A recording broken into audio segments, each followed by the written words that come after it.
یہاں نوکریاں مرید کرتے رہتے ہیں، سجادگیاں بیٹے لیتے رہتے ہیں. سوچ ذاتی ہے نا، ہماری ذاتی سوچ ہے. ایک پیر صاحب میرے دوست تھے، ان کا انتقال ہو گیا تو مجھے بلایا گیا سجادہ نشینی کے لیے. جو بزم سجی، مجھے بھی کہا گیا دستار میں آپ نے شریک ہونا ہے. تو میں نے کہا نہیں، میں نہیں باندھوں گا اس کو دستار. محبت کا سلسلہ تھا، میری وہاں بات سنی جاتی تھی تو میں نے کر لی. ہر جگہ تو سنی بھی نہیں نہ جاتی، نہ ہم کر سکتے ہیں. تو میں نے کہا جناب میں نہیں باندھتا. کہا وجہ؟ میں نے کہا یہ تو دورے کرتا تھا، وہ جو مرید سارا دن پیروں میں بیٹھا رہتا تھا حق اس کا بنتا ہے. وہ جو ان کا پخانہ اور پیشاب تک صاف کرتا تھا نا، وہ سجادگی کے قابل ہے، اسے لاؤ اس کی دستار کرتے. اور میں نے کہا یاد رکھو، جب ہم ملی فائدہ، ہم بڑے بڑے مراکز ہمارے بزرگوں نے قائم کیے، لیکن وہ جس سجادے کے ہاتھ آئے وہ نااہل تھا اور وہ مراکز تباہ ہو گئے. نیا آدمی جو آتا ہے اسے نئے سرے سے بنانا پڑتا ہے. اور ہمارے جیسے لوگ جب تک ادارے بنتے ہیں تب تک بڑھاپا آ جاتا ہے، پھر کہاں کام کریں گے. جب تک مواقع ملتے ہیں، وسائل ملتے ہیں، تب تک صحت ہی ساتھ نہیں دیتی، تو کیسے دین کا کام ہوگا. 2-2 4-4 500 روپے کے لیے مسائل بنے رہتے ہیں. ہم لوگ ان مراکز میں کیا رہ گیا ہے؟ ہم نے بیٹوں کو اور سجادوں کو جب آگے لگایا تو کیا اشر ہوا ہے؟ مزارات پہ وہ لوگ بیٹھ گئے جو بندروں کا ناچ دیکھتے ہیں. وہ لوگ آج درباروں کے سو گئے. آپ لوگ یہ درد کو سنے، خوگر حمد سے تھوڑا سا گلا بھی سن لے. آج بڑے بڑے آستانوں پہ شیر پالنے والے، کتے رکھنے والے بیٹھے ہیں، اس لیے کہ ہم نے سوچ کبھی بھی ملی. حضرت ابو بکر صدیق، سب بولیے، جو ابھی تک نہیں بولے وہ بھی کہیے رضی اللہ تعالی.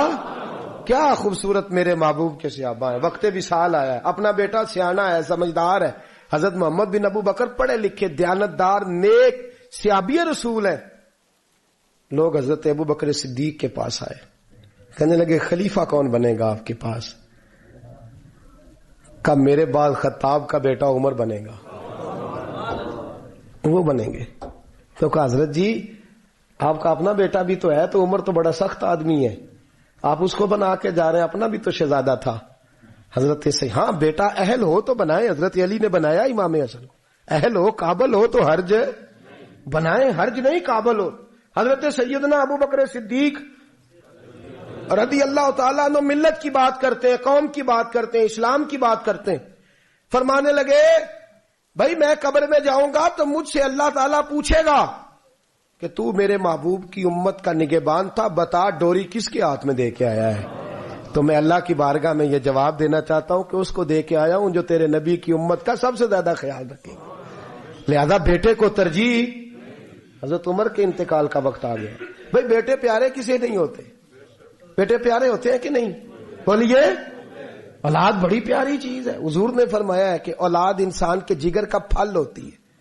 جگر کا، میری طرف دیکھیے، اولاد جگر کا پھل ہوتی ہے. جگر کا اولاد کسے نہیں پیارے ہوتے؟ حضرت عمر کے بیٹے عبداللہ ابن عمر رضی اللہ تعالی، جن کے بارے میں میرے نبی پاک نے فرمایا راجل صالح، یہ بڑا صالح مرد ہے. حضور نے گواہی دی کہ عمر کا بیٹا بڑا راجل صالح مرد ہے. مرد کہا حضور نے اور صالح کہا.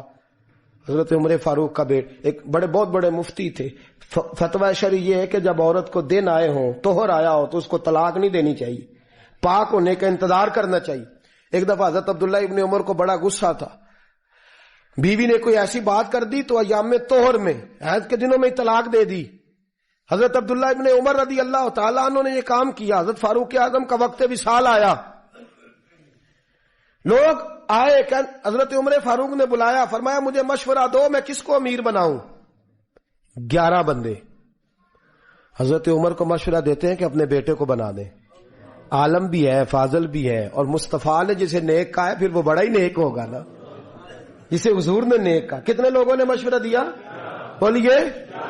حضرت عمر فاروق رضی اللہ تعالیٰ عنہ نے فرمایا جو میرے بیٹے کا نام لیتے ہیں وہ اٹھ کے چلے جائیں، جو میرے بیٹے کا نام لیتے ہیں وہ نکل جائیں، اٹھ جائیں. کہا حضور کیا مطلب؟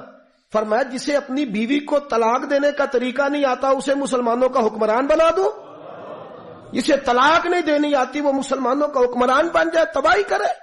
خبردار کوئی میرے بیٹے کا نام نہ لے. حضور پھر کس کو بنائیں گے؟ فرمایا 6 بندوں کے نام دیتا ہوں، علی کو بنا لو، عثمان غنی کو بنا لو، حضرت طلحہ کو بنا لو، حضرت عبید اللہ کو حضرت طلحہ بن عبید اللہ کو بنا لو، حضرت سعد بن نبی وقاص کو بنا لو، حضرت عبد الرحمن بن عوف کو بنا لو، جناب سعید بن زید کو بنا لو۔ حضرت عمر سے کہا گیا حضور ان لوگوں کو آپ نے چنا ہے، آپ کی رشتہ داری ہے، ان سے دوستی ہے، اللہ کا واسطہ ہے؟ فرمایا نہیں۔ کیوں چنا ہے؟ آپ کا میرٹ کیا ہے؟ کس میرٹ پہ چنا ہے؟ فرمایا یہ وہ 6 بندے ہیں جن سے وقت وصال تک میرے نبی راضی رہے ہیں صلی اللہ علیہ۔ تو میری قومی سوچ ہے، ملی بات کرتا ہوں، ملت اسلامیہ کی بات کرتا ہوں کہ جن سے مصطفیٰ راضی رہے ہیں ان کا حق بنتا ہے، وہ پرہیزگار ہیں، وہ متقی ہیں، وہ چلا سکتے ہیں قوم کو۔ ہماری سوچ ذات تک اڑ گئی ہے، جاگ کے بیٹھیے، ہماری سوچ ہماری ذات تک اڑ گئی ہے، اس کا نقصان ملت کو اٹھانا پڑ رہا ہے، اس کا نقصان قوم کو سہنا پڑ۔ 2 کروڑ کی کوٹھی بنا لی ہے پر 10,000 روپیہ گلی میں نہیں لگایا۔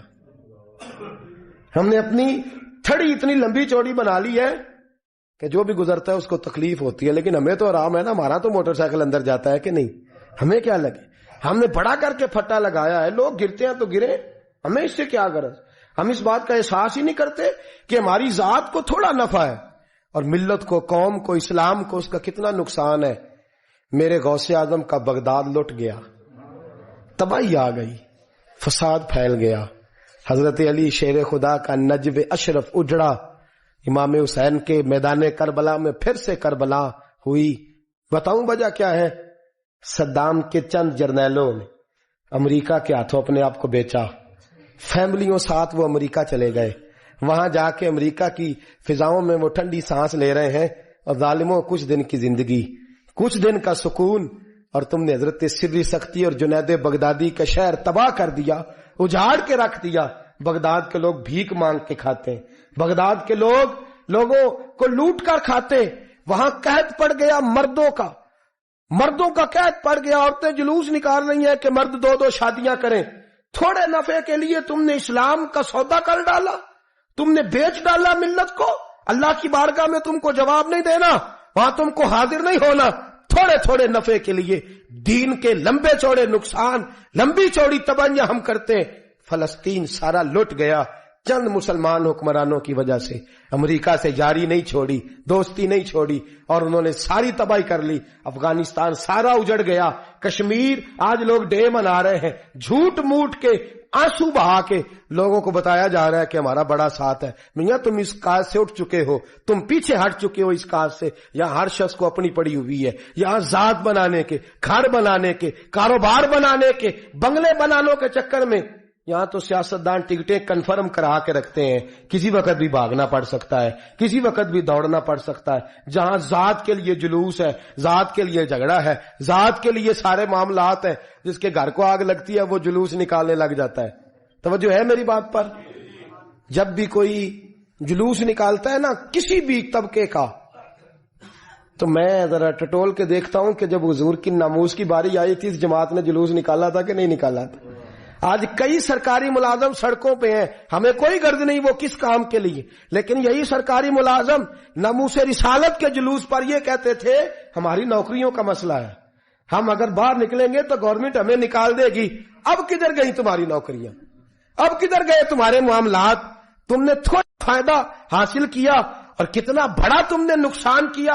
رسول اللہ صلی اللہ علیہ وسلم کو تم نے ناراض کیا، اور تم حضور کی شان اور ناموز کی خاطر اپنی اس نوکری کو قربان نہ کر سکے۔ آج مسئلہ گیا سارا کچھ، آ جاؤ، لوٹ آؤ، در رسول کی طرف آؤ، میرے محبوب کریم صلی اللہ علیہ وسلم کے غلاموں جیسا کردار اپناؤ، اظہار کرو، قربانی دو، دوسروں کا نفع سوچو، دوسروں کی بھلائی سوچو۔